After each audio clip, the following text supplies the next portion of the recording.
Wile Coyote versus Tom. Okay, man, let's watch this shit. Motherfucker, that thing was loud as shit, bro. That shouldn't have been as loud as it was, bro. Fight! That was loud as fuck. Wile Coyote, the fastest and furriestest of the Looney Tunes. I'm eating, so I'll watch this. The powerhouse pussycat from Tom and Jerry. The fans voted for it, and we're here to deliver. He's Wiz and I'm Boomstick. And it's our job to analyze their weapons, armor, and skills to find out who would win a death battle. In tales told over shimmering campfire by the tribespeople of North America, there was no figure so cunning, so bold as Coyote. To the Miwok, he was a Prometheus who stole fire from the heavens to give to humanity. To the Secwepemc, he was a foolish trickster who could die and return to life. And to the brothers Warner, he's just a poor dumb schmuck who can't catch a break. To this day, the great coyote stalks the American Southwest, hunting his indefatigable prey, the Roadrunner. And this modern Wile Coyote is driven by a ruthless entrepreneurial spirit. Yeah, and it drove him straight off a cliff.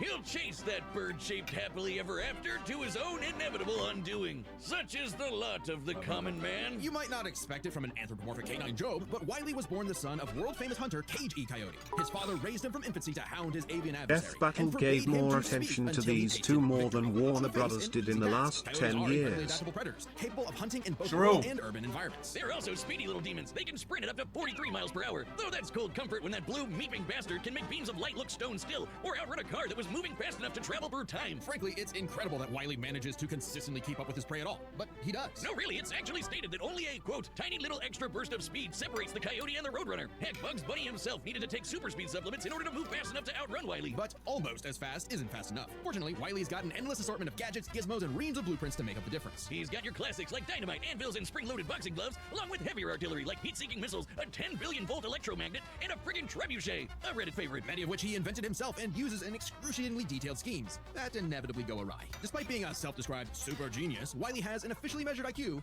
of 3. That's the same IQ as a cactus. Okay, the test results were fake, but he's still an idiot. So why not let a soulless corporation do the hard work for him? Acme sells any product that you can imagine, and Wile is their most devoted customer, contributing up to 99% of its multi-billion-dollar revenue. Thanks for the inherited wealth, Pops. Oh, don't worry, I'm spending it all in one place. He's got an Acme Book of Magic, Acme Clone-O-Matic, Acme Death Ray, Acme City in a Box, Acme Universal Remote, which can pause, fast forward, and rewind a person through time. Too bad half the stuff Wile uses is intentionally sabotaged, because Acme's board of directors is exclusively Roadrunners. My man cannot catch a break, but he sure can take some punishment. No matter the severity of his failures, Wile is still attuned and can bounce back from just about anything. He's been sliced, stabbed, squashed, exploded, melted, blasted into a constellation, and overall verbed for the last 87 years straight, without ever actually dying. He once got fully disintegrated into ash and popped back up like it was nothing. Similar to the immortal Coyote of Secwepemc legend. He's also shattered the fourth wall tons of times and even left the comic page entirely to catch the Roadrunner. Ah, so close. Believe it or not, there is actually a biological reason for these abilities. Looney DNA. Every toon's got it, not just the Looney ones. And it's what lets them survive fatal damage up to being fully erased off the page, essentially dictating their personal slice of reality to whatever is funny. Like how gravity only...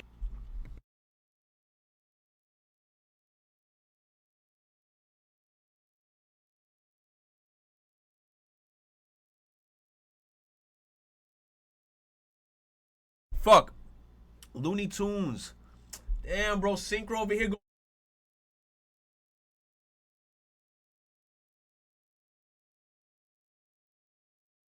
affects the coyote when he looks down. Toons are immune to the laws of physics as we know them. That's why Wile developed a counter to this immortality, the Looney DNA Dissolver, which leaves Toons vulnerable to fatal wounds the same way we are. Yet again, so close. You can't say he hasn't tried everything. It was Wile's experience as a veteran Toon that landed him a job at Acme University as department chair of the School of Hard Knocks, teaching up-and-coming Tiny Toons how to use their abilities. Okay, so Naruto. And just like Naruto's jutsus, Toon Force works like an actual power system, with more experienced Toons like Wile who are more powerful than their younger counterparts. And that means Wile should be capable of replicating feats and abilities performed by any other Looney Tune, like traveling between different mediums or altering the plot of the cartoon he's in. And my favorite was the time Plucky Duck used Marvin the Martian's matter transmogrifier to suck up the entire universe. And then suck up the animator animating his universe. And then suck up the animator's universe for good measure. Wile's got a cushy 10-year job teaching that stuff. Impressive for an abject failure at his life mission. He's helped stop a meteor from destroying Earth, beat the Monstars in basketball, and even, whoa, snap, caught the Roadrunner! Oh, wait, never mind, so damn close! According to 1977's Tweety and Sylvester issue 67, Wile E. Coyote has attempted to catch the Roadrunner 4,776,999 1,842 times. Scaling to the present, that's over 10 million failures. That takes dedication, or maybe self-destructive stubbornness. Too blinded by bird lust to see the forest for the trees. But Acme's intentional malfunctions and Coyote's recklessness don't account for all of his catastrophes. There's something else, something grander, otherworldly, standing in the way of our furry friend's salvation. Wiz, there's no other way to say it. God is just plain out to get this guy. And by God, we mean the closest thing that exists for Coyote and Roadrunner.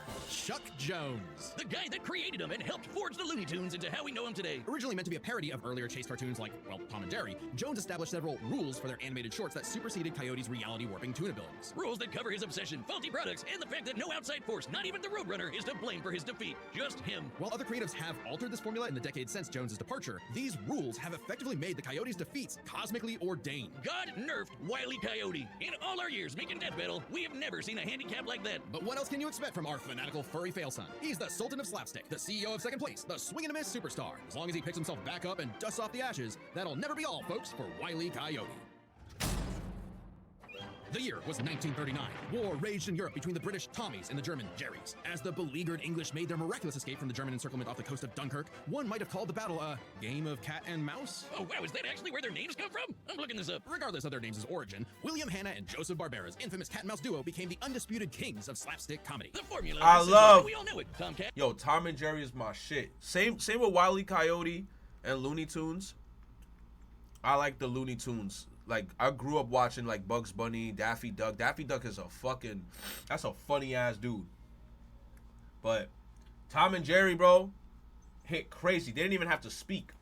That chases Jerry Mouse around the house. Brutal, bone-shaking. I felt that in my balls. Violence ensues, and Tom is reprimanded by Mammy Two Shoes. Who is, let's say, very much from the 1940s. And if you're like me, all you wanted to see was Tom wipe that smug smirk off that little rat's face. Despite my well-documented hatred of cats, even I've got to cringe at years of propaganda to convince us to side with the filthy, flea-ridden rodent over man's second best friend. Oh, big yard. House cats like Tom are actually some of Earth's most successful predators. They can run up to 30 miles per hour, leap 6 feet high, and despite being commonly perceived as nocturnal, they're actually crepuscular and hunt in the dawn and evening.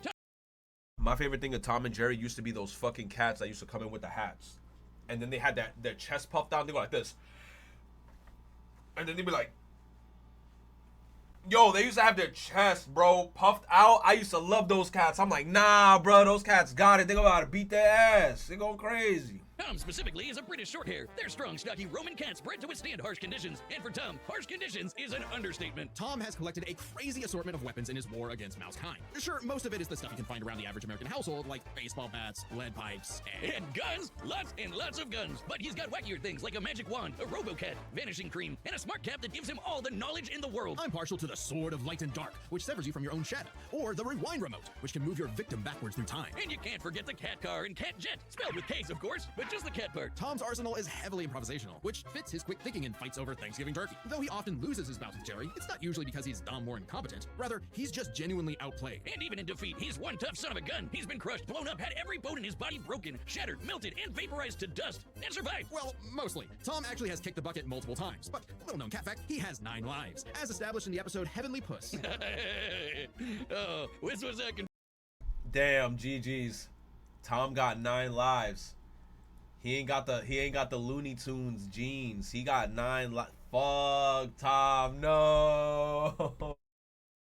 conducting some different kind of research when he stumbled on that episode. Very funny. Even if Tom starts to use his lives up, he has a potion that just restores them. Or he can physically go get them back from hell. Where all cats go. Extremely hardcore Fortune, but there isn't much of a limit. I didn't know that. He can clone himself. He can go back in hell or heaven and get his souls back. Enter the real world. Yeah, if you only watch the classic cartoons from the 40s, you may be in for a shock. Tom and Jerry gets buck wild, much like the actual inspirations for their names. Thank you, Google. Oh, you're still on this? Toy Whiz. They were actually named after the two characters in Pierce Egan's delightful life in London, Jerry Hawthorne and Corinthian Tom. It was adapted to the stage with the title Tom and Jerry, which later became a catch-all term in 1800s England for young, drunken rabble-rousers. One could, in fact, say that many rabbles were roused the times Tom destroyed a planet-busting asteroid, lifted up the sun, and was blown up into a constellation. And he was just fine. Just a bunch of stars now, but he's okay. He taked an explosion that launched him through time to the Stone Age and has run through space at massively faster than light speeds. That shouldn't be a surprise when he and Jerry have been at each other's throats for over 80 years now. But what may surprise you is the fact that at the end of the day, they're actually friends. And they've worked together tons of times to save the day, like when they helped a little orphan girl, Robin Starling, find her way home. Oh, that's a nice end to their story. Don't you believe it? Now is when we have to talk about Tom and Jerry Chase. Long ago, the warrior god, Lord of Sichuan, Erlong Shen, battled the tricksy and indomitable Mouse King atop Peach Mountain, leading the goddess Celeste to declare the two the strongest warriors in the realm. And they were, in fact, They got Tom and Chinese Jerry. They were even lore? stronger than Devil Tom, who repelled corruption by the darkness. This mysterious, malevolent force threatened to consume the Tree of Life, whose branches encompass all of time and space. Banding together, these warriors used the star element to dispel the darkness and save the universe. What the fuck? While it may sound completely insane, it is. Chase is a Chinese mobile gacha game whose lore is not entirely in keeping with the spirit of the source material. However, it is officially licensed by Warner Bros. Interactive Entertainment, which means we have to include it in our research. So that the gods may grant us mere mortals some heavenly push. No. Friendly rivalry aside, though, Tom has actually managed to catch the little rat fair and square a few times. By my count of the original shorts, 19 times. I could watch him on repeat forever. Too bad he's still a filthy feline. The only kitty I truly respect is named after booze. Well then, you're in luck, because the Tom and Jerry of English literature later became the namesake for a famous Christmas cocktail. Because there's no better way to get absolutely trashed than with good old Tom and Jerry.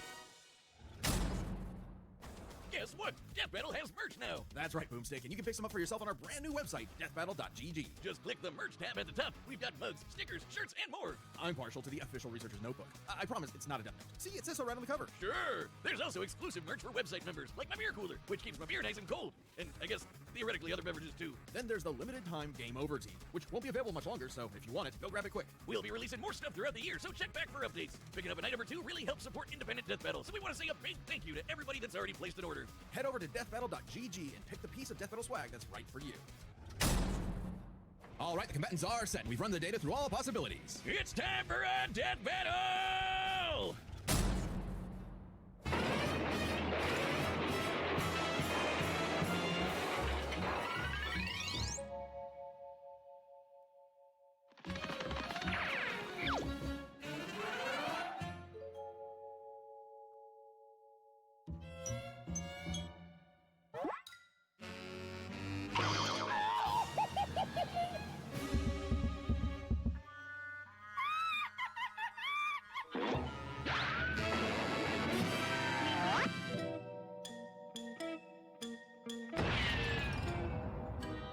Coyote's so funny. He always doing the absolute most. A giant red rocket.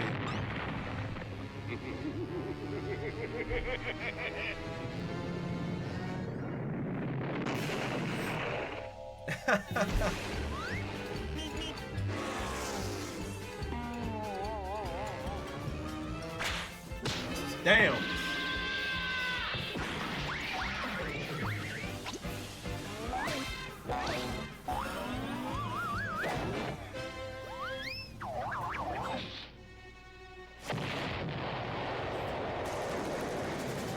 Warzone. Come on, you apes! You wanna live forever!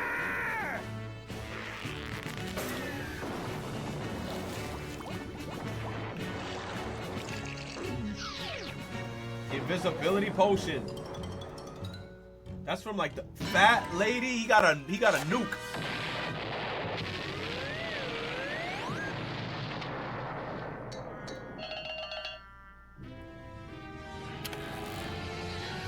Is it an anvil?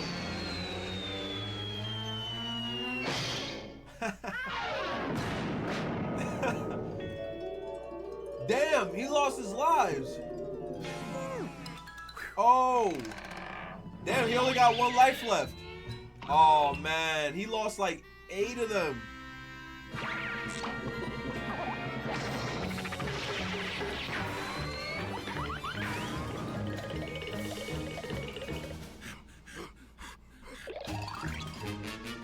Oh, I love that shtick.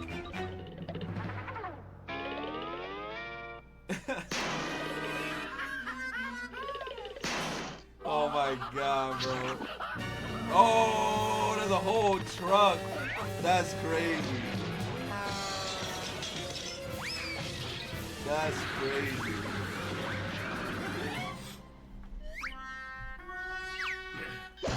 Damn.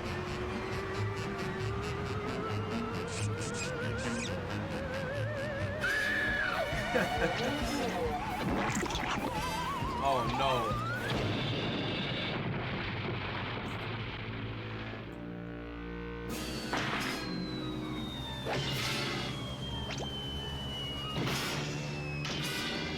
Oh no.